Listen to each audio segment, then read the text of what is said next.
Well, now, going to have a little change of pace here, a little change of thrust with the lovely Laurie Anderson and the always exciting Julia Heyward.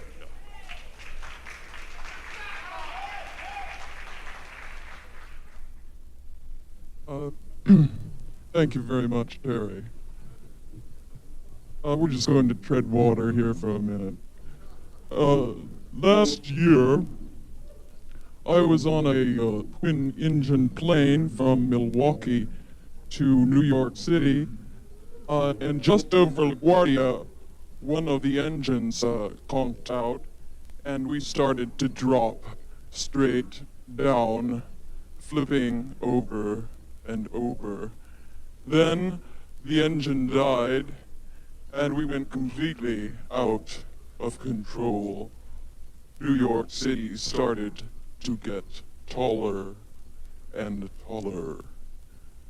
A voice came over the intercom and said, "Our pilot has informed us that we are about to attempt a crash landing. Please extinguish all cigarettes. Place your tray tables in an upright position. Your captain says, please do not panic. Captain says, place your head in your hands. Captain says, put your knees to your chin. Captain says, put your hands on your eyes. Captain says, put your hands on your head. Put your hands on my knees. This is your captain. Have you lost your dog? We are going down. down, together. As it turned out, we were caught in a downdraft and rammed into a bank. It was a miracle. But afterwards, I was terrified about getting onto planes. For months, the minute I started walking down the aisle, my eyes would clamp shut, and I would fall into a deep, involuntary sleep. My mind would shut down. You don't want to see this. You don't want to be here. You will lose your dog. Finally, I was able to regain consciousness, but I'd always have to go up to the forward cabin and ask the stewardesses if I could sit next to them, hi, mind if I join you? And they were always rather irritated, all right, what a baby. And I watched their uniforms crack while we made nervous chit-chat.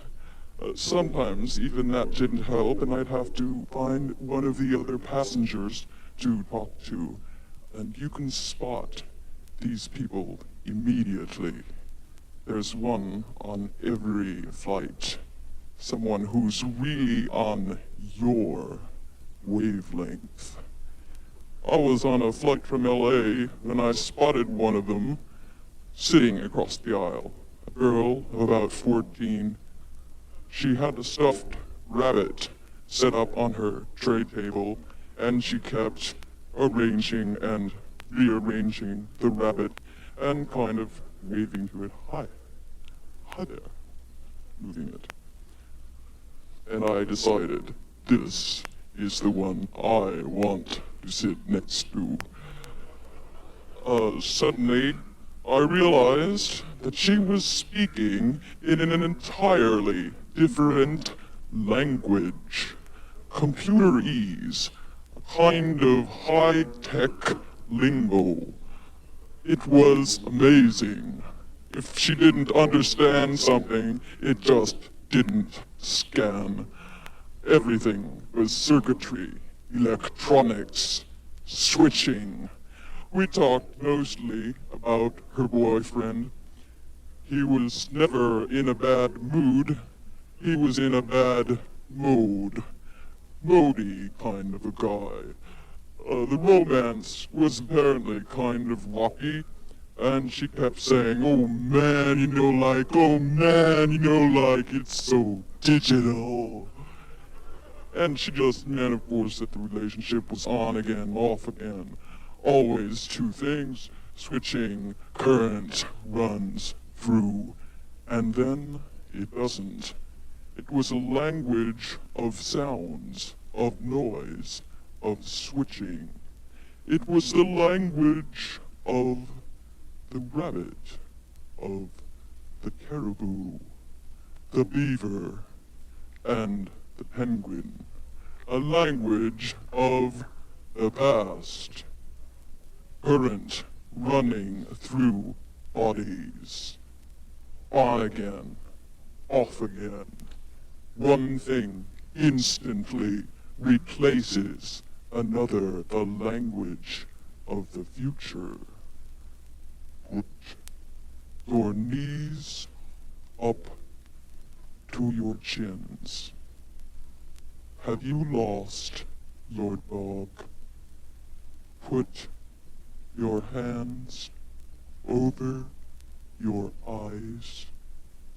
Jump out of the plane. You are not alone.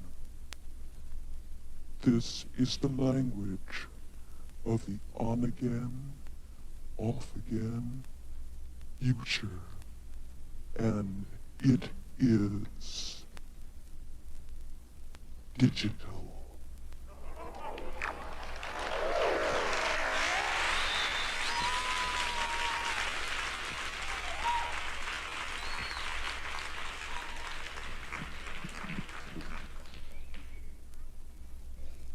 I heard that in the future, this is what I heard, that in the future there will be no more animals, no more quadrupeds. I need a pet. And it will be a mystery why or where they went. A puzzle that will soon be forgotten. The pieces of this mysterious puzzle will be distributed very secretly and very discreetly in very close circles. But each circle will only have a fragment of the puzzle. And there will be many, many puzzles. And these groups will fight for the pieces to possess all the many, many, many, many pieces of the many, many, many, many puzzles. One group, codenamed Flyers, believed that there was once an animal species that could fly. The academics of that period refused to acknowledge this theory. The Flyers also believed that there was some kind of revolution among the birds. There was a big coup. There was a big coup. The Flyers also have a dim shadow, poor excuse for a bird call.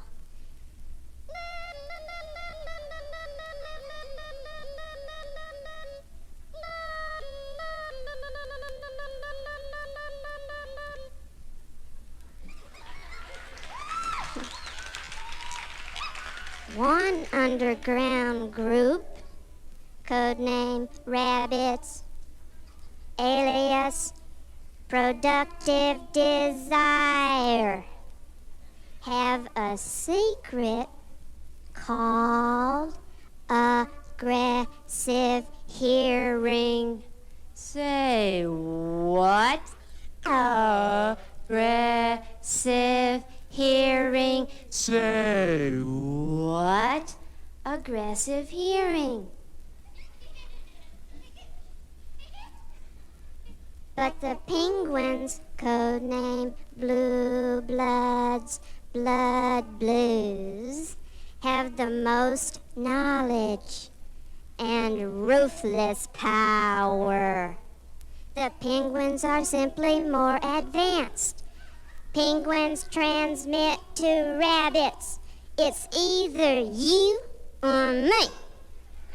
And we are simply more advanced than you. We know your secret, you hear the most, but we know the best. We know how you feel. We felt the same way 1.5 light years ago. You're so primitive. Eat the rich. You, yes, you are so primitive. Shake it. We know how you feel. We know everything. We know how you feel. Don't let anger use you. Use anger. Use anger. You rabbits suffer from perpetual emotion. Emotions are overfunded. You know what you should do with them emotions? You should stand on top of them emotions up and down and do a most elegant dance. Keep moving, buddy. We wanna see you move. Keep moving, buddy. We wanna see you dance. Keep moving, buddy. We wanna see you move. All systems go. Keep moving, buddy. Don't miss your